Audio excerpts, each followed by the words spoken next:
നമസ്കാരം. 2023 എന്ന വർഷം അവസാനിക്കുകയാണ്.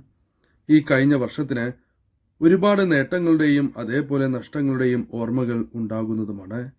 എന്നാൽ ഇനി വരുന്ന പുതുവർഷം സൗഭാഗ്യത്തിൻ്റെയും നേട്ടങ്ങളുടെയും നാളുകൾ ആകുവാൻ ഏവരും ശുഭപ്രതീക്ഷകളിലൂടെ നാം കാത്തിരിക്കുന്നു എന്നതാണ് വാസ്തവം. പുതുപ്രതീക്ഷകളോടുകൂടി മറ്റൊരു പുതുവർഷം വന്ന് ചേരുന്നതാകുന്നു. 2024 പുതുവർഷം ആരംഭിക്കുന്നത് തിങ്കളാഴ്ചയാകുന്നു. അന്നേ ദിവസം പ്രഭാത പൂജയിലും സന്ധ്യാപൂജയിലും ഉൾപ്പെടുത്തുവാൻ ആഗ്രഹിക്കുന്നവർ പേരും നിങ്ങളുടെ ജന്മനക്ഷത്രവും കമന്റ് ബോക്സിൽ രേഖപ്പെടുത്തുക.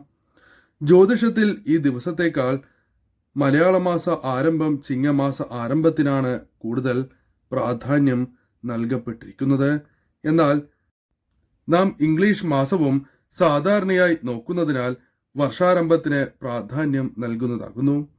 ഈ പുതുവർഷം ആരംഭിക്കുന്നതിന് മുൻപ് വീടുകളിൽ നിന്നും ഒഴിവാക്കേണ്ട ചില വസ്തുക്കളുണ്ട്. ഈ വസ്തുക്കൾ ഏതെല്ലാമാണ് എന്ന് ഈ വീഡിയോയിലൂടെ വിശദമായി തന്നെ മനസ്സിലാക്കാം. ആദ്യത്തെ കാര്യം പഴയ കലണ്ടർ ആകുന്നു. കാലത്തെയും സമയത്തെയും സൂചിപ്പിക്കുന്ന ഒന്നാണ് കലണ്ടർ. വാസ്തുവിൽ വളരെയധികം പ്രാധാന്യം കലണ്ടറിന് നൽകിയിട്ടുള്ളതുമാകുന്നു. അതിനാൽ തന്നെ കഴിഞ്ഞ കാലത്തെ കഷ്ടതകൾ വീടുകളിൽ നിന്നും ഒഴിവാക്കുവാൻ ഏറ്റവും ഉത്തമം തന്നെയാണ് ഇത്തരത്തിൽ പഴയ കലണ്ടർ വീടുകളിൽ നിന്നും ഒഴിവാക്കുന്നത്. എപ്പോഴും പുരോഗതി അനിവാര്യം തന്നെയാകുന്നു. അതിനാൽ ഇത്തരം കാര്യങ്ങൾ ഒഴിവാക്കേണ്ടതും അനിവാര്യം തന്നെയാണ്.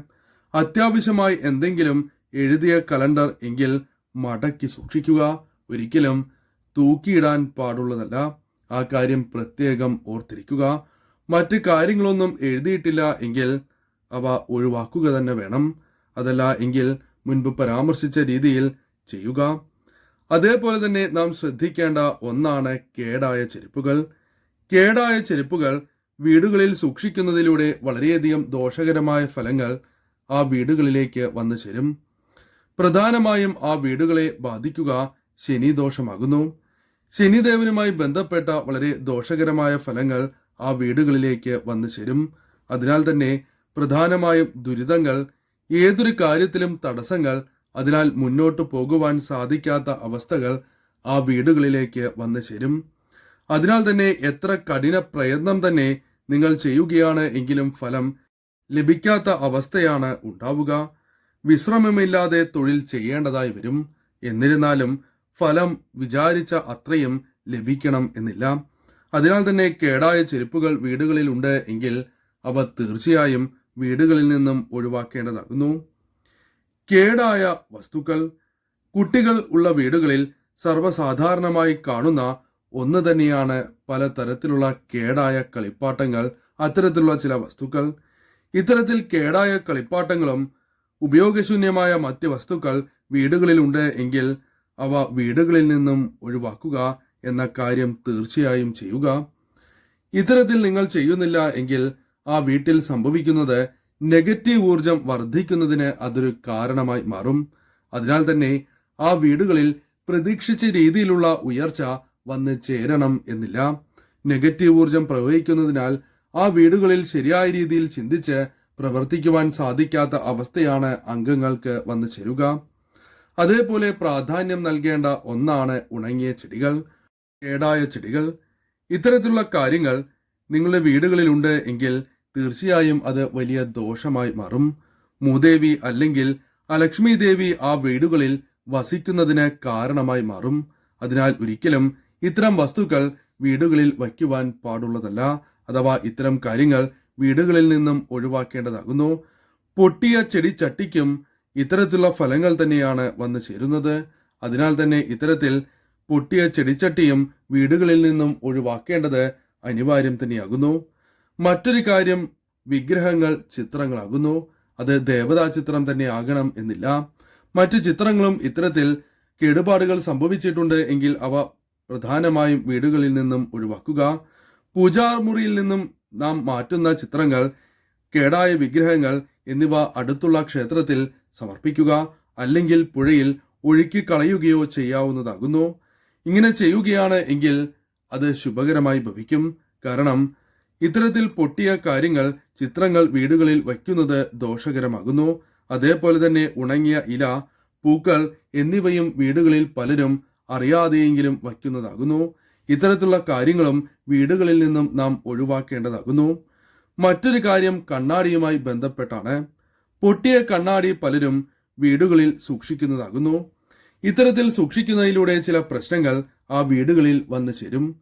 പ്രധാനമായും സംഭവിക്കുക നെഗറ്റീവ് ഊർജത്തെ ആ വീടുകളിലേക്ക് ആകർഷിക്കും എന്ന കാര്യമാകുന്നു. അതിനാൽ തന്നെ കഷ്ടകാലം വിട്ടൊഴിയുന്ന സമയം ഉണ്ടാവില്ല എന്ന് തന്നെ പറയാം. ഇതിനാൽ ഒരിക്കലും ഇപ്രകാരം നിങ്ങൾ പൊട്ടിയ കണ്ണാടി വീടുകളിൽ വയ്ക്കുകയോ പൊട്ടിയ കണ്ണാടിയിൽ മുഖം നോക്കുകയോ ചെയ്യരുത്. ഇങ്ങനെ ചെയ്യുകയാണ് എങ്കിൽ നിങ്ങളുടെ ഭാഗ്യമാണ് നഷ്ടമാവുക എന്ന കാര്യം ഓർക്കുക. അതിനാൽ തന്നെ ഭാഗ്യം തുണയ്ക്കാത്ത അവസ്ഥ ജീവിതത്തിലേക്ക് വന്നു ചേരും. മറ്റൊരു കാര്യം നാം ശ്രദ്ധിക്കേണ്ടത് പൊട്ടിയ പാത്രങ്ങളാകുന്നു. പലരുടെയും വീടുകളിൽ ഇത്തരത്തിൽ പൊട്ടിയ പാത്രങ്ങൾ ഉണ്ടാകും എന്ന കാര്യം ഉറപ്പ് തന്നെയാകുന്നു. ഇത്തരത്തിലുണ്ട് എങ്കിൽ നാം ചില കാര്യങ്ങൾ ശ്രദ്ധിക്കേണ്ടതാകുന്നു. ഇങ്ങനെ ഇരിക്കുകയാണ് എങ്കിൽ അത് ആ വീടിനും വീട്ടുകാർക്കും ദോഷകരമാകുന്നു. ഗരുഡപുരാണ പ്രകാരം ഭഗവാൻ പരാമർശിച്ചിരിക്കുന്ന ചില കാര്യങ്ങൾ കൂടി നാം മനസ്സിലാക്കേണ്ടതായിട്ടുണ്ട്. ഇത്തരത്തിൽ പൊട്ടിയ പാത്രങ്ങളിൽ നിങ്ങൾ ആഹാരം പാചകം ചെയ്യുകയാണ് എങ്കിൽ അത് പ്രേതാത്മാക്കൾക്ക് അല്ലെങ്കിൽ നെഗറ്റീവ് ശക്തികൾക്ക് അവകാശപ്പെട്ട ആഹാരമാണ് എന്ന് ഗരുഡപുരാണത്തിൽ ഭഗവാൻ വ്യക്തമായി തന്നെ പരാമർശിച്ചിരിക്കുന്ന കാര്യമാകുന്നു. അതിനാൽ തന്നെ നിങ്ങളുടെ വീടുകളിൽ രോഗദുരിതങ്ങൾ, കഷ്ടതകൾ എന്നിവ വിട്ടൊഴിയില്ല എന്ന കാര്യവും ഓർക്കുക. സാമ്പത്തികപരമായ ക്ലേശങ്ങൾ പോലും നിങ്ങളുടെ ജീവിതത്തിൽ നിന്നും വിട്ടൊഴിയാതെ പിന്തുടരും എന്ന കാര്യമാണ് ഓർക്കേണ്ടത്. അതിനാൽ തന്നെ ഏറ്റവും ദോഷകരമായി മാറും എന്ന കാര്യം നിങ്ങൾ ഓർത്തിരിക്കുക. അതേപോലെ തന്നെ നാം ശ്രദ്ധിക്കേണ്ട ഒരു കാര്യമാണ് ന്യൂസ് പേപ്പറുമായി ബന്ധപ്പെട്ട കാര്യം. പലരുടെയും വീടുകളിൽ പേപ്പർ വരുത്തുന്നതാകുന്നു. ഇത്തരത്തിൽ വരുത്തുമ്പോൾ ഒരു കാര്യം നിങ്ങൾ പ്രത്യേകം ശ്രദ്ധിക്കുക. പഴയ ന്യൂസ് പേപ്പറുകൾ ഒന്നുകിൽ വീടുകളിൽ നിന്നും വിൽക്കുകയോ അല്ലെങ്കിൽ ഒഴിവാക്കുകയോ ചെയ്യേണ്ടതാകുന്നു. അല്ലാതെ വീടുകളിൽ വളരെയധികം സൂക്ഷിക്കുന്നത് അതീവ ദോഷകരം തന്നെയാകുന്നു. ഈ കാര്യവും നിങ്ങൾ പ്രത്യേകം ശ്രദ്ധിക്കേണ്ട ഒന്ന് തന്നെയാകുന്നു. മറ്റൊരു കാര്യം കേടായ വസ്ത്രങ്ങളാകുന്നു. പലപ്പോഴും വീടുകളിൽ ദ്രവിച്ചതും കീറിയതുമായ വസ്ത്രങ്ങൾ ഉണ്ടാകുന്നതാണ്. എന്നാൽ പല കാരണങ്ങൾ കൊണ്ടും അവ ഒഴിവാക്കുവാൻ മടിക്കുന്നവരുമുണ്ടാകും. എന്നാൽ അവ ഉപേക്ഷിക്കുക എന്ന കാര്യമാണ് ചെയ്യേണ്ടത്. കാരണം ഇപ്രകാരം നിങ്ങൾ സൂക്ഷിക്കുകയാണ് എങ്കിൽ അത് നിങ്ങൾക്ക് ദോഷകരമായി ഭവിക്കും. നെഗറ്റീവ് ഊർജം വന്നു ചേരുന്നതിന് അത് കാരണമായി തീരും. എന്നാൽ കീറിയ വസ്ത്രങ്ങളാണ് എങ്കിൽ അവ തുന്നി ഉപയോഗിക്കുന്നതിൽ തെറ്റില്ല. അപ്രകാരം ചെയ്യാവുന്നതാകുന്നു. കൂടാതെ തുണി അടക്കി ഒതുക്കി വൃത്തിയായി തന്നെ സൂക്ഷിക്കുക എന്ന കാര്യമാണ് നാം ചെയ്യേണ്ടത്. അലമാരിയിൽ എപ്പോഴും തുണി വൃത്തിയായി തന്നെ മടക്കി സൂക്ഷിക്കേണ്ടതാകുന്നു. വലിച്ചുവാരി ഇടുകയാണ് എങ്കിൽ അത് അതീവ ദോഷകരമായി മാറും. ഈ കാര്യവും പ്രത്യേകം ഓർത്തിരിക്കുക. മറ്റൊരു കാര്യം ആഹാര സാധനങ്ങളുമായി ബന്ധപ്പെട്ടാകുന്നു. പഴകിയതും കേടായതുമായ ആഹാരങ്ങൾ വീടുകളിൽ വയ്ക്കുവാൻ പാടുള്ളതല്ല. ഇങ്ങനെ വയ്ക്കുകയാണ് എങ്കിൽ അത് അതീവ ദോഷകരമായി ഭവിക്കും. വർഷം മുഴുവൻ തടസ്സവും ദുരിതങ്ങളും അനുഭവിക്കേണ്ടതായി വരും. അത്തരത്തിലുള്ള ദോഷഫലങ്ങളാണ് വന്നു ചേരുക. അതേപോലെ തന്നെ ഇലക്ട്രോണിക്സ് ഉപകരണങ്ങൾ തുടങ്ങിയ കാര്യങ്ങൾ വീടുകളിൽ കേടായവ ഉണ്ട് എങ്കിൽ അവ നന്നാക്കുകയാണ് ചെയ്യേണ്ടത്. അല്ലാതെ ഒരിക്കലും അവ വീടുകളിൽ സൂക്ഷിക്കുവാൻ പാടുള്ളതല്ല. ഇങ്ങനെ സൂക്ഷിക്കുന്നതും ദോഷകരം തന്നെയാകുന്നു. ഒരു വീട്ടിലേക്ക് നെഗറ്റീവ് ഊർജം വിളിച്ചു വരുത്തുന്ന പ്രധാനപ്പെട്ട കാര്യങ്ങളിൽ ഒന്നാണ് ഭീതിപ്പെടുത്തുന്ന ചിത്രങ്ങൾ. ഇവ വീടുകളിൽ സൂക്ഷിക്കുന്നത് അത്ര ശുഭകരമല്ല. നെഗറ്റീവ് ഊർജം വർദ്ധിക്കുന്നതിന് അത് കാരണമാകുന്നു. അതിനാൽ തന്നെ ഭീതിജനകമായ ചിത്രങ്ങളുണ്ട് എങ്കിൽ അവ ഒഴിവാക്കുന്നതാണ് ഉത്തമം. അതേപോലെ തന്നെ കേടായ ചിത്രങ്ങൾ മുൻപ് പരാമർശിച്ചതുപോലെ തന്നെ ഒഴിവാക്കണം എന്ന കാര്യവും ഏവരും ഓർത്തിരിക്കുക. ക്ലോക്കുമായി ബന്ധപ്പെട്ടും ചില കാര്യങ്ങൾ നാം മനസ്സിലാക്കേണ്ടതായിട്ടുണ്ട്. വാച്ച് സ്ലോ ആകുന്നത് അതീവ ദോഷകരമാകുന്നു. അതിനാൽ തന്നെ അവ എത്രയും വേഗം ശരിയാക്കുക എന്ന കാര്യമാണ് നാം ചെയ്യേണ്ടത്. ഇപ്രകാരം ചെയ്യാതെ അവ വീടുകളിൽ സൂക്ഷിക്കുകയാണ് എങ്കിൽ പ്രധാനമായും സംഭവിക്കുന്നത് വളർച്ച മുരടിക്കും എന്ന കാര്യമാകുന്നു. അതിനാൽ തന്നെ നിങ്ങൾ ഒരിക്കലും ഇപ്രകാരം ചെയ്യുവാൻ പാടുള്ളതല്ല. ബാറ്ററി കഴിയുകയാണ് എങ്കിൽ ഉടനെ തന്നെ മാറ്റിയിടുക എന്ന കാര്യവും ഏവരും ഓർത്തിരിക്കുക. ഫർണിച്ചറുമായി ബന്ധപ്പെട്ടും ചില കാര്യങ്ങൾ പരാമർശിക്കേണ്ടതായിട്ടുണ്ട്. പല വീടുകളിലും കേടായ ഫർണിച്ചറുകൾ ഉണ്ടാകുന്നതാണ്. എന്നാൽ ഇത്തരത്തിലുള്ള ഫർണിച്ചറുകൾ വീടുകളിൽ ഉപയോഗിക്കുന്നത് വളരെ ദോഷകരമാകുന്നു. പ്രധാനമായും ആരോഗ്യപരമായ പ്രശ്നങ്ങളാണ് ആ വീടുകളിൽ വന്നു ചേരുക. ഇതിനാൽ തന്നെ ന്യൂ ഇയർ ആരംഭിക്കുന്നതിന് മുൻപ്, പുതുവർഷം ആരംഭിക്കുന്നതിന് മുൻപ് ഇവ ശരിയാക്കുകയോ അല്ലെങ്കിൽ ഒഴിവാക്കുകയോ ചെയ്യേണ്ടതാകുന്നു. മറ്റൊരു കാര്യം ലീക്കേജ് ഉള്ള ടാപ്പ് ആകുന്നു. ഇത് വളരെ ദോഷകരമാണ് എന്ന് വാസ്തുവിൽ പ്രത്യേകമായി എടുത്തു പറയുന്ന ഒരു കാര്യമാകുന്നു. വെള്ളം ഇറ്റി വീഴുന്നത് ആ വീടുകളിലേക്ക് ദാരിദ്ര്യം വിളിച്ചു വരുത്തുന്നതിന് തുല്യമാകുന്നു. ഒരുപക്ഷെ സാമ്പത്തികപരമായ അത്ര പ്രയാസങ്ങൾ നിങ്ങൾക്ക് ഉണ്ടാകണം എന്നില്ല. എന്നാൽ ക്രമേണ ഇത്തരത്തിലുള്ള കാര്യങ്ങൾ സംഭവിക്കുന്നതിലൂടെ സാമ്പത്തികപരമായ പ്രയാസങ്ങൾ നിങ്ങളിലേക്ക് വന്നു ചേരാം. അതിനാൽ പ്രത്യേകം ശ്രദ്ധിക്കുക. ഇത്തരത്തിൽ സംഭവിക്കുന്നുണ്ട് എങ്കിൽ ഉടനെ തന്നെ അത് ശരിയാക്കുക എന്ന കാര്യമാണ് നാം ചെയ്യേണ്ടത്. പൊട്ടിയ ചില്ലുമായി ബന്ധപ്പെട്ടും ചില കാര്യങ്ങൾ നാം ഓർക്കേണ്ടതാകുന്നു. ചില്ലുപാത്രങ്ങൾ, ജനൽ, ടേബിൾ ടോപ്പ് തുടങ്ങിയ കാര്യങ്ങൾ പൊട്ടിയിട്ടുണ്ട് എങ്കിൽ ഉടനെ തന്നെ അവ മാറ്റുക എന്ന കാര്യമാണ് നാം ചെയ്യേണ്ടത്.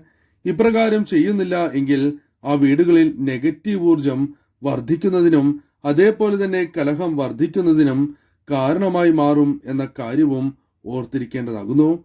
അതിനാൽ ഇത്തരത്തിലുള്ള കാര്യങ്ങൾ ഒഴിവാക്കുക തന്നെ വേണം. ഉപയോഗിച്ച് കഴിഞ്ഞവ, പലപ്പോഴും പലരും കുപ്പികൾ, അതേപോലെ തന്നെ ഡപ്പകൾ തുടങ്ങിയ കാര്യങ്ങൾ പലപ്പോഴും ഉപയോഗിച്ച് കഴിഞ്ഞവയാണ് എങ്കിലും അത് കളയാതെ വയ്ക്കുന്നതാകുന്നു. ഉദാഹരണമായി പറയുകയാണ് എങ്കിൽ ഷാംപൂ, ടൂത്ത് പേസ്റ്റ് അതേപോലെയുള്ള കാര്യങ്ങൾ പലരും കളയാതെ വീടുകളിൽ തന്നെ വയ്ക്കുന്നതാകുന്നു. ഇത്തരത്തിൽ അനാവശ്യമായി സൂക്ഷിക്കുകയാണ് എങ്കിൽ അത് ശുഭകരമായിരിക്കില്ല എന്ന കാര്യമാണ് നാം ഓർത്തിരിക്കേണ്ടത്. കാരണം ആ വീടുകളിൽ ശുഭകരമല്ലാത്ത ഫലങ്ങൾ വന്നു ചേരും. തടസ്സങ്ങൾ നിറയുന്നതിനും ഒരു കാര്യവും ശരിയായ രീതിയിൽ ചെയ്തു തീർക്കുവാൻ സാധിക്കാതെ പ്രയാസങ്ങൾ അനുഭവിക്കുകയും ചെയ്യുന്നതാകുന്നു. ധനം കൈകളിലേക്ക് വന്നു ചേരാത്ത അവസ്ഥയും സംജാതമാകും. അതിനാൽ ഈ കാര്യങ്ങൾ പ്രധാനമായും ഏവരും ശ്രദ്ധിക്കുക. പുതുവർഷത്തിന് ദിവസങ്ങളുണ്ട്. അതിനാൽ തന്നെ ഈ കാര്യങ്ങൾ ഇപ്പോഴേ ഏവരും ചെയ്യുവാൻ ശ്രമിക്കുക.